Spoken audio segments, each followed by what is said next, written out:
هل عمرك مرة فتحت اليوتيوب وقعدت تطالع في الصفحة الرئيسية وقعدت تقول يا أخي ليش اليوتيوب صاير طفش؟ ما قد حسيت كذا؟ أنا شكلي حسيت، إذا أنت حسيت معايا كويس، لأنه بوجهة نظري اليوتيوب صاير طفش. في أسباب مرة كثير خلت اليوتيوب دحين ممل غير عن السنين اللي فاتت. أنا واحد كان يتابع اليوتيوب من عام 2011 لين 2023 ومؤخرا ما صرت أتابع يوتيوب كثير، بس عبر السنين اليوتيوب كان جدا ممتع. الآن تحس اليوتيوب متغير، تحس اليوتيوب كأنه كان خويك اللي كنتوا مرة قريبين من بعض بس بعدين فجأة كل واحد يقوم يتغير وما تقدروا تتكلموا غريب. ففيديو اليوم راح اتكلم عن ليش اليوتيوب صاير ممل. عادي ممكن ما تتفق، ممكن لسه تشوف اليوتيوب حلو عادي، بس هذه بوجهة نظري. خلينا نبدأ الفيديو.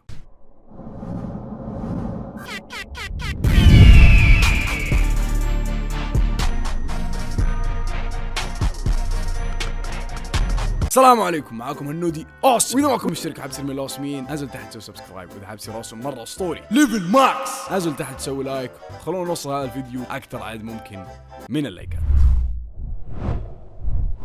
اول شيء يوتيوب لا تزعل علينا، ترى يعني نحبك يعني مهما صار، بس يعني عندنا بعض التعليقات. اوكي، اول سبب مخليني احس ان اليوتيوب مره ممل انه كل المحتوى صاير نفس الشيء. كيف صاير نفس الشيء؟ قد تكلمت انا على موضوع سابق في فيديو سابق سويته قبل ما ادري كم شهر، انه كيف مستر بيست خرب اليوتيوب، كيف كل يوتيوبر صاروا يسوي نفس المحتوى. حرفيا صارت اغلب المحتويات يا انها جربت ارخص مطعم وجربت اغلى مطعم، كل المقاطع صايره على نفس هذا المحتوى. انا ماني قاعد اقول انه هذا المحتوى ما هو كويس، بالعكس في يوتيور كثير يسووه ممتع، بس انه اللي يطفش انه كل اليوتيوب صار زي كذا. حرفيا لو في واحد سوى فيديو انه ركب اغلى طياره وطار فيها للفضاء، بس في 100 واحد سوى نفس الفيديو، ما راح يكون سبيشل، ما راح يكون ممتع، لانه كل الناس قاعد تسويه، ما راح يكون ممتع ابدا. سبب ثاني، كل شيء صار مكرر، غير المحتوى حتى الإيديت للاسف. هو ممكن يكون تشابه، بس انه الإيديترز صاروا يسووا نفس الافكار حقت بعض، او انه في كم إيديتر يشتغل لكم يوتيوبر ثاني. انا اتفهم هذا الموضوع، بس حرفيا حتى الإيديت كله صاير نفس بعض، اغلب لقطات الإيديت او اغلب حركات الإيديت كلها صار زي بعض، اللي خلاص تحس المحتوى كله خلاص نفس الشيء. وانا ممكن اتفهم هذا الموضوع، انه في يوتيوبرز كثير ما عاد صاروا يسووا الإيديت حقهم. انا من واحد منهم صراحه، انا ما صرت اسوي اديت لانه مالي خل، فعندي اديتورز اشتغل معاهم. بس انا ممكن اتفهم هذه النقطه ممكن ما تكون برا، بس حبيت اذكرها. ثالث سبب، للاسف قلبي يعورني وانا اقول هذا السبب، وهو منافسه التيك توك.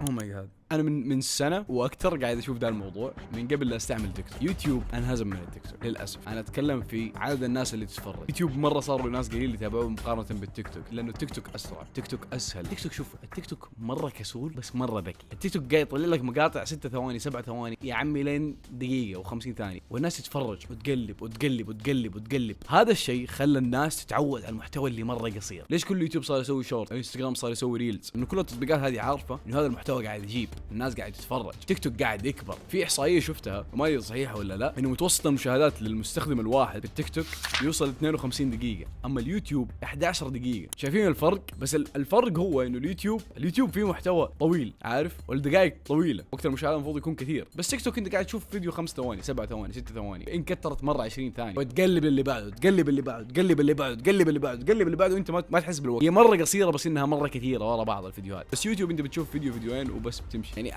انا نادرا ما صرت اتفرج فيديوهات في جوالي. كل لما اجي اتفرج يوتيوب اتفرج لما اتفرج على التلفزيون او على البي سي، ما اقعد على الجوال اتفرج يوتيوب. مره صار نادر الموضوع بالنسبه لي. للاسف تيك توك طغى في هذا الموضوع. انا اشوف انه شيء سيء، لانه الناس صارت ما تبي تتفرج محتوى طويل. نادرا ما تلقى ناس يتفرج محتوى طويل او يوتيوبر يسوي مقاطع طويله مره. انا عن نفسي والله ما عندي مشكله اتفرج يوتيوبر يسوي فيديو 50 دقيقه و40 دقيقه وفيديو مره حلو. ليه الان اتفرج فيديوهات زي كذا في اليوتيوب؟ بس اليوتيوب قاعد يقلل الموضوع بطريقه ما او باخرى، فصار يدف الشورتس. لو تلاحظوا مشاهدات الشورتس عند بعض القنوات، انا اللي دحين ما جربت الموضوع بنفسي شخصيا، بس عند بعض القنوات الشورتس عندهم تجيب فيديوهات مره مشاهداتها عاليه، تفاعل مره قوي ولايكات مره قويه، بس فيديوهاتهم نفسها اللي في اليوتيوب مشاهداتها قليل مره. والله يزعل مره.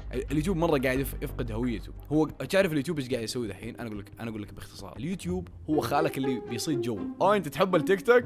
طيب تدري عندي شورتس، وما هم عارفين لين دحين كيف سووا. للاسف انه الناس صارت متعوده على المحتوى القصير، الناس صارت ما تبي تسوي شيء ابداعي للاسف. فما بتكلم عن نفسي، انا كل فيديوهاتي انا قاعد قدام كاميرا، ما بقول اني واو، لا اتكلم عن الناس اللي تسوي محتويات برا والناس اللي تسوي اشياء ثانيه. صار كلهم مغصوب عليهم انهم يسووا فيديوهات قصيره زي التيك توك عشان تبيع وتمشي، فهمت؟ فيديوهات قصيره 20 ثانيه 10 ثواني 15 ثانيه، بوب السلام عليكم، الفيديو اللي بعده، واسهل اصلا. فصار ما حد يبغى يسوي فيديوهات طويله. يا الله والله يزعل. يعني هل في المستقبل ما صارت تسوي فيديوهات طويله؟ الناس صارت ما تبي تتفرج لا افلام ولا نتفلكس، حتى يا عمي افلام وملخصات ملخصات افلام تلقاها في تيك توك نازله، ما حد صار يبي يتفرج شيء كثير، والله يزعل الموضوع. من موديني للسوى اللي بعده اللي هو سياسة اليوتيوب دحين بالغصب بيحشر الشورتس في اي شيء حرفيا هم يبوك تسوي شورتس غصب على كذا، يبوا اليوتيوبرز لا تسوي فيديوهات، سوي شورت. طب انا متعود اسوي فيديوهات، لا سوي شورت. طب يا هو سوي شورتس. يعني انا عن نفسي لو حسوي شورتس وحسوي شورت، بس الشورتس اللي بسويها باخذها من فيديوهاتي اللي انا قاعد اسويها، او ممكن اسوي اشياء ثانيه، بس انا استمتع لما اسوي الفيديوهات هذه. لما اسوي فيديوهات اقعد اتكلم على موضوع، اسوي رياكشن على الميمز، اتكلم على فيديوهات، اتكلم على موضوع، انا انبسط كذا. هذا المحتوى اللي انا احس ابغى اسويه، ما ابغى اسوي محتوى قصير طول الوقت، ما احس انه هو المحتوى اللي انا مبسوط فيه. انا تعودت من يومي انه هذا اليوتيوب، اسوي فيديوهات 8 دقائق 10 دقائق 15 دقيقه، هذا اليوتيوب. يعني ان شاء الله 5 دقائق، هذا اليوتيوب، انك تسوي فيديوهات طويله. ليش اقعد اسوي فيديوهات قصيره؟ ما احب. موضوع ثاني، يوتيوب ما صار يهتم لصناع المحتوى زي اول، وغير كذا الكوبي رايتس الحريقه اي شيء كوبي رايت. بينما في تيك توك لو انت بتاخذ موسيقى او بتاخذ ميوزك تحطها هناك، بالعكس المنصه هي اصلا قاعده تدعم الميوزك اللي هناك. ملاحظين انه كل اخر 3 نقاط كلها بسبب تيك توك، لانه هو تيك توك ورب كعبه هو السبب، نكب اليوتيوب. واتمنى انه المستقبل ما هو تيك توك، اتمنى، لانه انا لسه مؤمن انه اليوتيوب يعني في خير. بس للاسف اليوتيوب صاير ممل للاسف.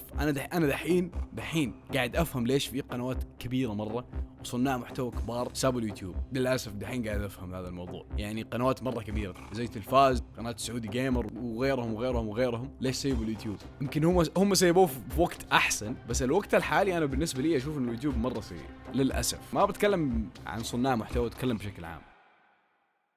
طبعا اخر سبب معانا وهو مو فلوجز يكفي يرحم امك، ما هو سبب، بس حبيت اقول كذا يعني سبب زياده. على العموم شاركون رايكم في التعليقات يا اخوان.